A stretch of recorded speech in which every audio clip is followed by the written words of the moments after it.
Hello नमस्कार, मी सोनाली आपल्या YouTube चॅनलमध्ये तुम्हा सर्वांचं अगदी मनापासून स्वागत करते आहे. तर बघू शकता आदितीचं काय चालू आहे हे बघ. आदो हाय कर.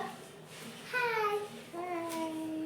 ती ना म्हणजे उद्या संडे आहे पण ती काय ऐकतच नाही आहे. तिला ना उद्याचा अभ्यास आजच करून ठेवला तरच तिला निश्चिंती झोप येते असं तिचं आहे. म्हणून ती छान असं होमवर्क करत आहे. तिचा रॅपिड दाखवत आहे. हा होमवर्क आहे तिचा, जो की कॉटन म्हणजे ग्लो लावून नाही का, कॉटन त्याला लावायचं आहे. म्हणजे जिकडं इकडं दिसते का इथं, म्हणजे हां हे अशा टाईपचं इथं रेडी करायचं आहे. आणि तिचं चालू आहे की मला ते करून दे पण मी थोडंसं वेट कर म्हणते आहे. ती काय ऐकायला तयार नाही आहे, कारण ते कॉटन तर आहे घरामध्ये पण फेविक्विक नाही आहे. म्हणून थोडंसं वेट कर, आपण संध्याकाळी जाऊया दुकानला आणि फेविक्विक आणून मग ते कंप्लीट करूया असं तिला मी म्हणते आहे. पण ती ऐकत नाही. सो हाय का, हाय. ठीक आहे, इकडं बस, तू इकडं बस. तर तू काय करत होतीस ते कर तू. हे तर म्हणून पण झोपली आहे. म्हटलं की आज तुमच्यासोबत एक रेमेडी शेअर करूया, कारण वेळ पण आहे तसं, खाली वेळ होता माझ्याकडे. म्हणून मी म्हटलं की माझ्यासाठी ऑलरेडी उद्या चतुर्थी आहे आणि हेअर ऑइलिंग पण करायची असते नाईटला. म्हणजे मॉर्निंग काही करत नाही मी, नाईटला. आणि हिवाळ्याच्या दिवसात ना काय होतं, केसाला तेल लावलं तर केस रफ पण होतात. आणि दुसरी गोष्ट म्हणजे डॅन्ड्रफ व्हायची शक्यता असते. म्हणून शक्यतो मी केसाला तेल वापरतच नाही आहे. आदू थोडं उगवस ना, आपण नंतर, ठीक आहे आपण नंतर करूया, वेळ आहे आपल्याकडे. ठीक आहे, जा तिकडे तिकडे बस. ओके ठीक आहे, चालते. तर ना म्हटलं की आता तुमच्यासोबत पण शेअर करूया ही व्हिडिओ, म्हणून ठीक आहे. मग मी ऑलरेडी सगळ्या गोष्टी मॉर्निंगच आणून ठेवली आहे, फुलं वगैरे आहेत. तर मी ना म्हणजे थोडं करून करते आहे, कारण डेली आता हेअर ऑइलिंग करायचं होतच नाही आहे केसर. आणि ते कसं होतं, म्हणजे नॉर्मल तेल वापरते डेली, म्हणजे कधी तर थोडं, कारण खूप थोडंसं ड्राय आहेत म्हणजे केस, ते टाळण्यासाठी. म्हणजे रेग्युलर जर हे केस धुवायच्या आधी म्हणजे तर मी नॉर्मल हेच रात्रीला लावते, जे की मी आत्ता तुमच्यासोबत शेअर करणार आहे. त्याने केस खूप छान म्हणजे गळणं बघा, डिलिव्हरीच्या नंतर खूप गळत होते. बीचमध्ये मी पूर्णपणे म्हणजे सोडले होते डिलिव्हरीच्या नंतर, मी लावून घेतलेच नाही नॉर्मल आपलं तेल, कारण थंडी असतं. खोबरं तेल नाही वापरायचं म्हणतात, मी वापरलेच नाही. मी आता कुठे ती मी रेमेडी करते तर मी तुमच्यासोबत शेअर करणार आहे. तर चला मग पाहूया. तर आपल्याला तेल रेडी करण्यासाठी लागणारे वस्तू आहेत दासाळ्याची पानं, कांदा, कढीपत्ता, मेथी आणि जास्वंदीचे फुलं आणि लिंबाचे काही पानं घेतले आहे मी. तुम्ही कोरफड, कलौंजी पण घेऊ शकता, ते पण चांगलं असतं. माझे हेअर्स थोडे ड्राय असल्यामुळे मी कोरफड घेतलेली नाही आहे. आणि आपल्याला लागणार आहे कोकोनट ऑइल. तुम्हाला जे कोणतं ऑइल वापरायचं आहे, जे म्हणजे तुम्ही रेग्युलर जे ऑइल वापरता ते घेतलं तरी चालेल. मी तर कोकोनट ऑइलच वापरते, म्हणून हा मी घेतलेला आहे. सो छान असं थोडंसं गरम होऊ द्यायचं भांडं. गरम झाल्यानंतर मग तेल त्याच्यामध्ये टाकून घ्यायचं. म्हणजे जितकी क्वांटिटी हवी आहे तितकं आपण बनवू शकता. मी थोडंसंच बनवते, म्हणजे 15 दिवसातून एकदा परत बनवते मी. जास्ती टाईम थोडंसं स्मेल येऊ शकतं ह्या तेलाचं, म्हणून शक्यतो थोडंच बनवायला हवं.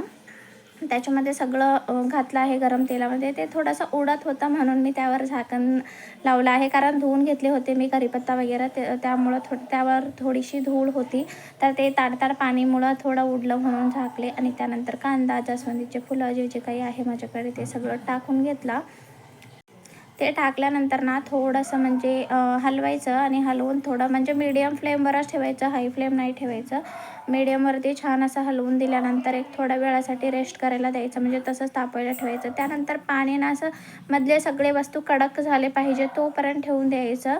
मगच तो त्याच्यातला जो म्हणजे रस असतं ते तेलामध्ये पूर्ण मिक्स होऊन जातं. आणि या तेलाने ना खूप फरक पडतो. माझा एक्सपिरियन्स तर आहे, मी आधी खूप वापरायची, आत्ताच मी काही वापरत नाही आहे. पण स्मूथ व्हायला पण हेल्प होते. आणखीन केस गळती कम होते, डॅन्ड्रफ कम होतो. आपण ना महागडे हेअर ऑइल वगैरे वापरतो, त्यानं काय होतं, ते इफेक्ट झालं तर झालं, नाही झालं तर त्याचं साईड इफेक्ट पण असते. पण अशा गोष्टी घरगुती वापरल्या तर कसं असतं, एकतर आपल्याला साईड इफेक्ट नाही भेटत, जर इफेक्ट नाही झालं तरी हरकत नाही आहे, पण साईड इफेक्ट तरी नाही होणार कुठलेही. म्हणजे ते हाय केमिकल प्रोडक्ट वापरल्यामुळे केसाला आधी तर छान, जोपर्यंत आपण वापरतो ना तोपर्यंत चांगला रिझल्ट असतो. जेव्हा आणि बंद करतो ना तेव्हा म्हणजे त्याचं केस गळती, नाहीतर डॅन्ड्रफ असे छोटे प्रॉब्लेम्स होतात. म्हणून त्यापेक्षा ना हे घरगुती अशा गोष्टी ट्राय करून पाहायला काय हरकत आहे.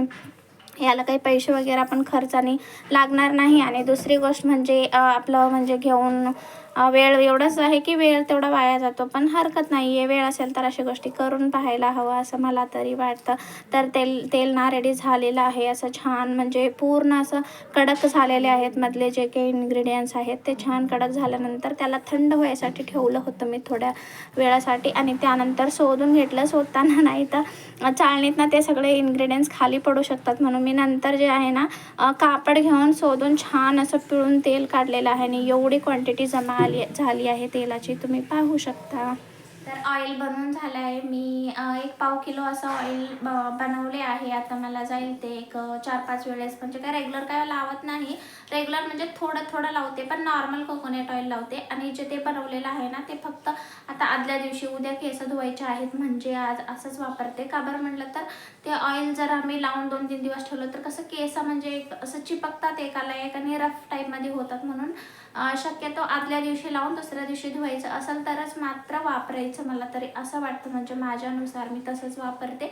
आणि बाकी टाईमला थोडंसं ड्राय होऊ नये म्हणून किंचित मी असं नॉर्मल आपलं खोबरं तेल, आणि खोबरं तेलच म्हणजे सर्व हे महागडे तेल भरपूर असतात, पण मला तरी खोबरं तेलच आवडतं असं आहे. आणि तेच मला आमच्या केसाला रिझल्ट पण चांगलं देतं. आधी मला म्हणजे केसाची खूप आवड आहे आधीपासून, लहानपणापासून मी खूप म्हणजे खूप जपते केसाला. म्हणजे काहीही नवीन करायचं ट्राय करतच असते मी.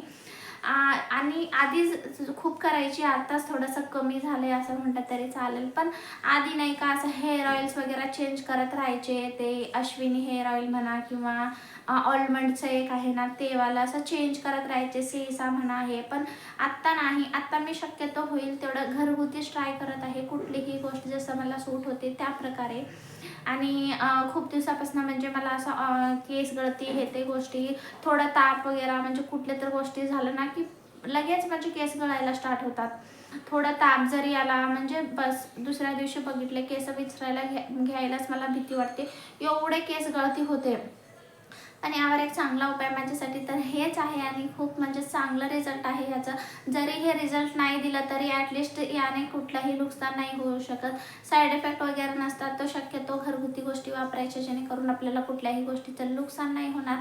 महागड्या गोष्टी असतात ते थोड्या काळासाठी आपल्याला चांगलं होतात, पण परत ते बंद केलं तर परत त्याचे साईड इफेक्ट असतात आणि उलट खराब पण व्हायला सुरू होतात केस, असं पण होऊ शकतं. म्हणून शक्यतो असले इन्ग्रेडियंट्स वापरण्यापेक्षा हे घरगुती गोष्टी ट्राय करायला पाहिजे असं मला तरी वाटतं. आणि मनू पण उठली आहे माझं हेअर ऑइल वगैरे होईपर्यंत तिचं. मग मधल्या काळामध्ये नाही का हेअर ऑइल मी जेव्हा तापायला ठेवले होते आणि थोडंसं म्हणजे गरम होतं म्हणून गाळून घेण्यापेक्षा थोडं ठेवून दिले आणि त्याच वेळेला ती उठली होती. तिला पण समाधान वगैरे करून मग तिला वरी ती खेळती आहे बाहेर, आजी तिला नेलात म्हणलं मग व्हिडिओचं एंड करायला पाहिजे म्हणून. तर ठीक आहे. मग आपल्या चॅनलला डेली म्हणजे नवीन व्हिडिओ येत असतील. डेली मला काही लॉंग व्हिडिओ टाकायचं होत नाही आहे, तरी मी प्रयत्न करेन नक्की. पण शॉर्ट व्हिडिओ तर डेली येत आहेत, तर नक्की बघा. आणि आवडला असेल तर लाईक, शेअर आणि सबस्क्राईब करा. सो आजचा ब्लॉग इथंच एंड करूया. होम रेमेडी आवडली असेल तर नक्की सबस्क्राईब करा, शेअर करा आणि ट्राय करून नक्की पहा. आणि रिझल्ट कसा आहे तेही मला कॉमेंट करून सांगा. तर चलो भेटूया नेक्स्ट ब्लॉगमध्ये आणि असाच मजेत राहा. बाय.